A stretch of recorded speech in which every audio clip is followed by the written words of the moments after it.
என் கடைசி பையன் இருக்கானே, ஐயோ அவனுக்கு என்னடாச்சு? இப்ப நல்லாதான் இருக்கான். போன மாசம் கொஞ்சம் உடம்பு இருந்தான். அவனுக்கு நல்லா ஆயிட்டா உன்னோட சேர்த்து 1000 பேருக்கு கஞ்சி ஊத்துறதா வேண்டிக்கிட்டபடி கஞ்சி ஊத்துறதுக்கு 1000 கட்டிகளை உன் கையாலேயே செய்து கொடுக்கணும். அப்பா ஏழுமலையானே, அந்த மனுஷன் ஏகாம்பரம் வந்து ஏராளமான சக்தி பானைங்க வேணும்னு அச்சாரம் கொடுத்துட்டு போனாரு. இந்த நேரத்துல சக்கரை உடைஞ்சு போச்சு. நான் என்னப்பா செய்யறேன்? முன்ன ஒரு தடவை சக்தி பானைகளை எல்லாம் உடைச்சு எங்களை சோதிச்ச மாதிரி இப்ப சக்கரத்தை உடைச்சு சோதிக்கிறியா?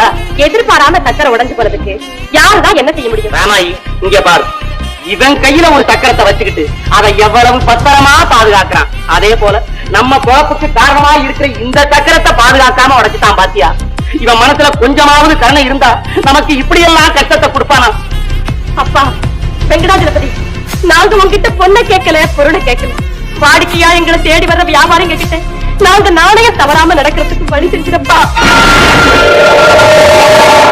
ரங்கா, ராமாயி, கவலை வேண்டாம். இன்று மட்டுமல்ல, என்றுமே உங்கள் நாணயத்துக்கும் நல்வாழ்வுக்கும் பங்கம் வராமல் நான் பார்த்துக் கொள்கிறேன். விடிந்தால் ஏகாம்பரத்திடம் நீ கொடுக்க வேண்டிய மண்பாண்டங்கள் தயாராகிறது பார்.